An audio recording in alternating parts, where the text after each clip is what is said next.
दोस्तों, कैसे हैं आप लोग। तो आज हम बात करेंगे राजेंद्र क्वेश्चन बैंक के यूनिट वाइज सॉल्व पेपर, जो कि पेपर ये है इतिहास शिक्षण का।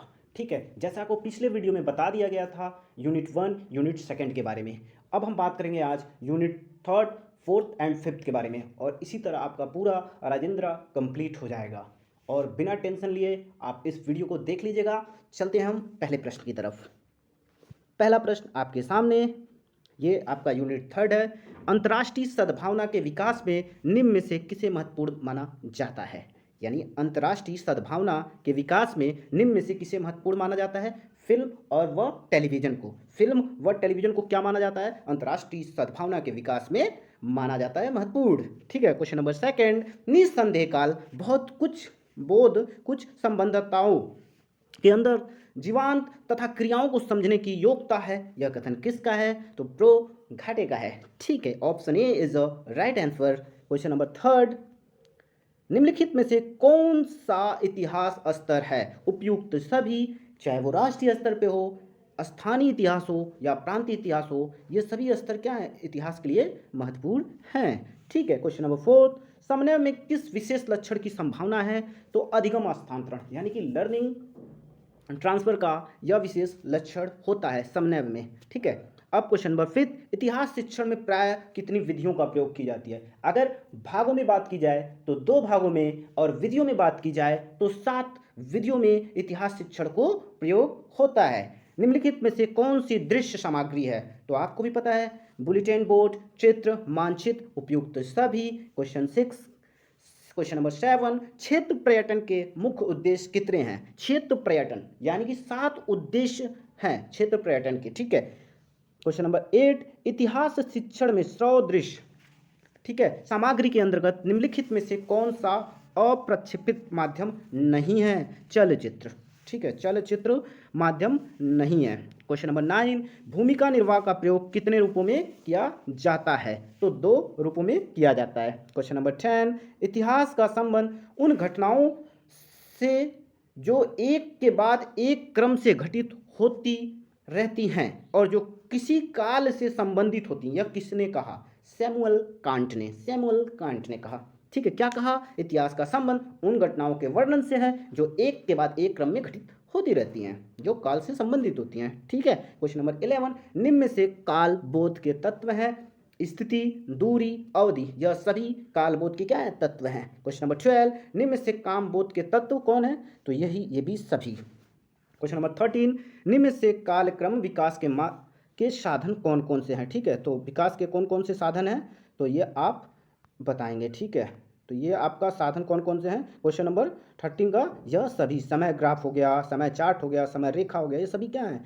आपके काल क्रम के विकास के साधन हैं। ठीक है, क्वेश्चन नंबर 14, निम्न में से कालक्रम के विकास के साधन, जैसा आपको बता दिया गया सेम क्वेश्चन। क्वेश्चन नंबर 15, निम्न में से कौन सी श्रव्य सामग्री है, तो यह सभी रेडियो, ग्रामोफोन, टेप रिकॉर्डर, ये क्या है सभी, मतलब चलचित्र नहीं है, इसमें देखा नहीं जा सकता, सिर्फ सुना जा सकता है। अगर दृश्य सामग्री की बात करें तो बुलेटिन बोर्ड, चित्र और आपका हो जाएगा मानचित्र। ठीक है, निम्न में से कौन सा सदृश सामग्री है, तो यह सभी है दूरदर्शन, चलचित्र, ड्रामा। ठीक है, निम्न में से कौन सा चार्ट प्रकार नहीं है, कालक्रम चार्ट प्रकार नहीं है। ठीक है, धारावाहिक चार्ट, तालिका चार्ट, अनुवांशिक चार्ट, 4 प्रकार के वैसे चार्ट होते हैं। ठीक है, क्वेश्चन नंबर 19, शिक्षण में चार्ट का लाभ क्या होता है, उपयुक्त सभी, शिक्षण की सुरुचिपूर्ण बनाना, शिक्षण को बोधगम्य बनाना, शिक्षण को आकर्षक तथा प्रभावी बनाना।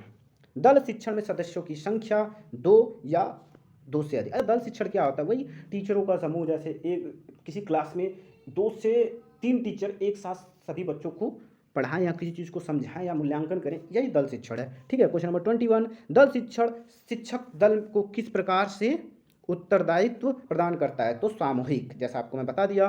क्वेश्चन नंबर 22, दल शिक्षण का उद्देश्य क्या है, उपयुक्त सभी, कक्षा को अधिक प्रभावी शिक्षा प्रदान करना, शिक्षक को विशिष्ट कृत शिक्षण प्रदान करना, शैक्षिक अनुदेशों में गुणात्मक विकास करना, यह सभी है।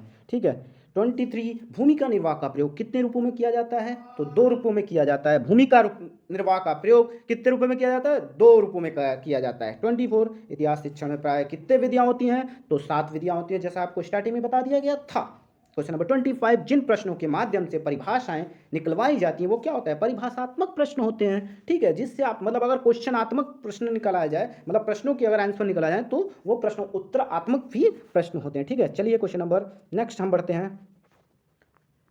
क्वेश्चन नंबर नेक्स्ट आपके सामने क्वेश्चन नंबर 26, विषय वस्तु का अध्ययन कराने की दृष्टि से पूछे गए प्रश्न कहलाते हैं तो भावात्मक, ठीक है, अध्यात्मक प्रश्न कहलाते हैं। ठीक है, किसका कथन है? यही एकमात्र व्यवहारिक विधि है जो कि बड़ी मात्रा में कक्षाओं में प्रयोग की जाती है और वर्तमान समय विस्तृत रूप से प्रयोग होने का निसंदेह मुख्य कारण यही है।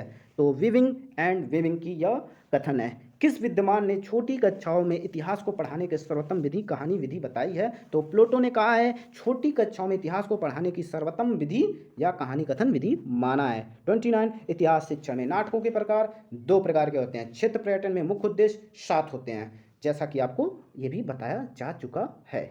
ठीक है, अब 7 होते हैं। जैसे यहाँ पे आपने दल शिक्षण पढ़ा, कितने होते हैं? ठीक है, उसके बाद आपने पढ़ा भूमिका निर्वाह में कितने होते हैं, रूप होते हैं? तो 2 रूप होते हैं। क्षेत्र पर्यटन में 7 होते हैं। इतिहास शिक्षण में कितनी विधियाँ होती हैं? तो 7 होती हैं। ठीक है, अब हम बात करेंगे नेक्स्ट यूनिट की, यूनिट नंबर 4। ठीक है, शिक्षण और उसका मूल्यांकन। ठीक है, मूल्यांकन की अवधारणा किसी शिक्षण में अनुभवों के परिणाम स्वरूप विद्यार्थी विकास और परिवर्तन का पता लगाना ही मूल्यांकन होता है। मूल्यांकन के लिए किसी चीज के काम या मूल्य की चिन्हित करना, उस सीमा को निर्धारित करना एक विधि है जिससे पहले स्थापित लक्ष्य या उद्देश्य प्राप्त किया गया है। किसी भी शैक्षिक कार्यक्रम के सुधार के लिए मूल्यांकन आवश्यकता है। निर्देश के इस लक्ष्यों के संबंध में केवल अच्छा मूल्यांकन किया जा सकता है। मूल्यांकन वह प्रक्रिया है जिसके आधार पर किसी क्षेत्र पर आकलन करते हैं। ठीक है, अब बाकी आप नोट से पढ़िएगा। हम एमसीक्यू पढ़ा रहे हैं तो एमसीक्यू पे ध्यान देते हैं। मूल्यांकन की कितने स्टेप होते हैं? अगर स्टेप की बात की जाए तो 3 स्टेप होते हैं। सोपान मतलब स्टेप होता है। ठीक है, मूल्यांकन के कितने स्टेप होते हैं? तो 3 स्टेप होते हैं। मापन पूर्णता होता है किससे? तो मापन पूर्णता किससे होता है आपका? तो अनिश्चित होता है। अनिश्चित मापन पूर्णता कैसे होता है? अनिश्चित होता है। ठीक है, मूल्यांकन क्या है? यह सभी है। एक व्यवस्थित पद्धति होता है, उद्देश्य केंद्रित होता है और उद्देश्य में घनिष्ठ संबंध होता है। अच्छे प्रश्नों की विशेषता, विनिश्चितता, स्पष्टता, उद्देश्यता, ये सभी हैं। ठीक है, क्वेश्चन नंबर 5, वस्तुनिष्ठ परीक्षा का दोष, उपयुक्त सभी, अभिव्यक्ति गुणों का ह्रास, तथ्यात्मक ज्ञान का अधिक बल, मौलिक चिंतन का ह्रास, यह वस्तुनिष्ठ परीक्षा का दोष है। ठीक है, वस्तुनिष्ठ परीक्षा के प्रमुख विशेषताएं विश्वसनीयता, वस्तुनिष्ठता, वस्तुनिष्ठता, वैधिकरण, ये सभी हैं। क्वेश्चन नंबर 7, मूल्यांकन सहायक होता है। यह सभी है उद्देश्यों की पूर्ति में, छात्रों की प्रगति में, छात्रों के वर्गीकरण में। क्वेश्चन नंबर 8, उत्तम मूल्यांकन की प्रमुख विशेषता क्या है? वैधता है। उत्तम मूल्यांकन की प्रमुख विशेषता क्या है? वैधता है। वस्तुनिष्ठ प्रश्न में निम्न विशेषता नहीं है। रटने की प्रवृत्ति की विशेषता नहीं होती है। किसमें? वस्तुनिष्ठ प्रश्न में। निबंधात्मक परीक्षाएं होती हैं, क्या होती हैं? आत्मगत तत्व प्रधान होती हैं। आत्मगत तत्व प्रधान क्या होती हैं? निबंधात्मक परीक्षा होती हैं। ठीक है, मापन होता है तो एकांकी बहुमुखी होता है, यानी कि दोनों। वस्तुनिष्ठ परीक्षाएं की विशेषता आपको जैसा बता दिया गया है यह सभी, और इसका निर्माण की दृष्टि में सुगम। निबंधात्मक परीक्षण की विशेषता निर्माण की दृष्टि में सुगम होता है। मूल्यांकन एक प्रक्रिया है, क्या है? सतत और व्यापक प्रक्रिया है। मूल्यांकन क्या है? सतत और व्यापक प्रक्रिया। यह कितने स्टेप है मूल्यांकन के? तो 3 स्टेप होते हैं। मूल्यांकन की प्रकृति क्या है? मूल्यांकन की प्रकृति आपकी क्या है? तो मूल्यांकन की प्रकृति आपकी गुणात्मक और मात्रात्मक दोनों है। ठीक है, उद्देश्य केंद्रित परीक्षा है, क्या? निबंधात्मक, वस्तुनिष्ठ परीक्षा, यह दोनों है। ठीक है, मापन का कार्य, पूर्ण कथन, सप्तल्य, निदान, यह सभी हैं। क्वेश्चन नंबर 18, निम्नलिखित में से कौन सी मूल्यांकन की प्रविधि है? तो निरीक्षण प्रविधि, साक्षात्कार प्रविधि, ठीक है, अभिलेख, यह सभी क्या है? मूल्यांकन के प्रविधि है। वस्तुनिष्ठ परीक्षणों का गुण क्या होता है? विश्वासता, वैधता और अंकन में सरल, यह सभी होता है। वस्तुनिष्ठ परीक्षणों का गुण क्या होता है? यह सभी होता है, क्या? विश्वासता, वैधता, अंकन में सरल। क्वेश्चन नंबर 20, अभिज्ञान रूप के प्रश्नों के अंतर निम्न में से कौन सा रूप कहा जाता है? तो बहुविकल्पी, वैधता, वर्गीकरण रूप, यह सभी, यानी कि आपका राइट आंसर तीनों सही है। अभिज्ञान रूप में प्रश्नों के अंतर्गत बहुविकल्पी, वैधता और वर्गीकरण। अब हम बात करेंगे यूनिट 5 की, जो कि आप आगे पहले प्रश्न की तरफ बढ़ रहे हैं। इतिहास के शिक्षक का सबसे अधिक आवश्यक गुण क्या है? याद रखिएगा, ये क्वेश्चन बहुत इंपॉर्टेंट है। बालकों की समझ, बालकों की समझ इतिहास के शिक्षक का सबसे अधिक आवश्यक गुण है। ठीक है, आवश्यक गुण है। अब हम बात करेंगे नेक्स्ट क्वेश्चन की तरफ। तो नेक्स्ट क्वेश्चन आपका यदि यदि इतिहास अल्पकाल के लिए रुक जाए, याद रखिएगा, अगर आपको दिख नहीं रहा है तो मेरे शब्दों पे ध्यान दीजिएगा, भावनाओं में मत बहिएगा, क्योंकि इसमें कुछ लिखा हुआ नहीं दिख रहा है तो उस पर बिल्कुल मत जाइएगा। चलिए हम क्वेश्चन सेकंड की बात करें। यदि इतिहास अल्पकाल के लिए क्या किया जाए, अल्पकाल के रुक जाए तभी समाप्त हो जाएगा, किसने कहा? किसने कहा? तो गौल वेद ने कहा। ठीक है, गौल वेद ने कहा। And I think option B is the right answer. Question number third, शिक्षक के व्यक्तित्व में सर्वोत्तम गुण क्या होता है? दृढ़ संकल्प। अगर वो चीज़ों को करना चाह रहा है, होता ना कि चीज़ों को आज डिलीवर करना है, कुछ भी पढ़ाने को, तो वो निश्चित करके आता है, कॉन्फिडेंट उसके पास रहता है उस चीज़ को लेके। तो शिक्षक का व्यक्तित्व सर्वोत्तम गुण क्या होता है? दृढ़ संकल्प। इतिहास शिक्षक का सबसे प्रमुख कार्य क्या है? शिक्षण। इतिहास शिक्षक का सबसे प्रमुख कार्य क्या है? शिक्षण। अध्यापक पाठ्य पुस्तकों का प्रयोग करते हैं तो उपयुक्त सभी पाठ्य योजनाओं, अध्ययनों में, कक्षा अनुदेशों में।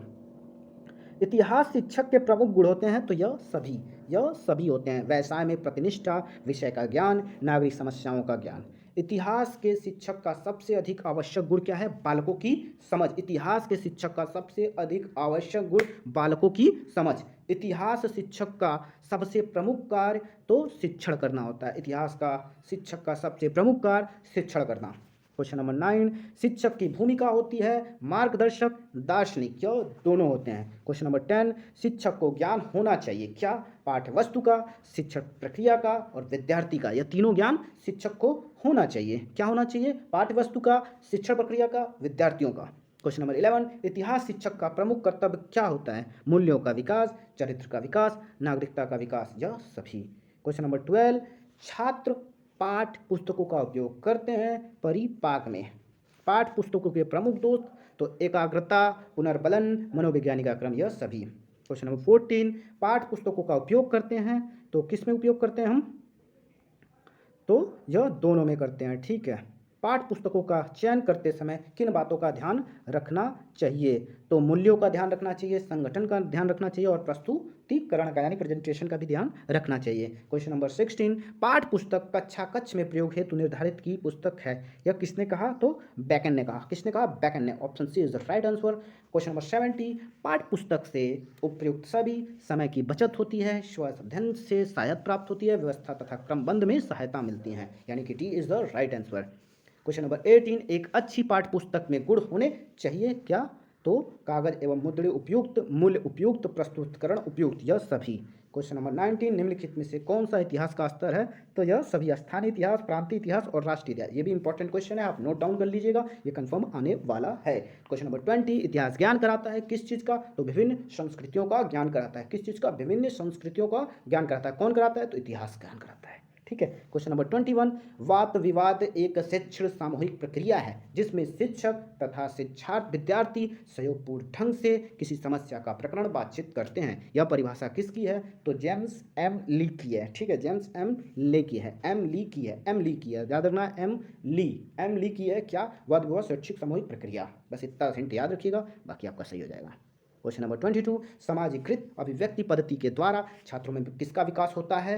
तो इन सभी का विकास होता है, प्रेरणा शक्ति का, आत्मनिर्णय करने का, आत्मविश्वास का। इतिहास कक्षा में निम्न से किसका होना आवश्यक है?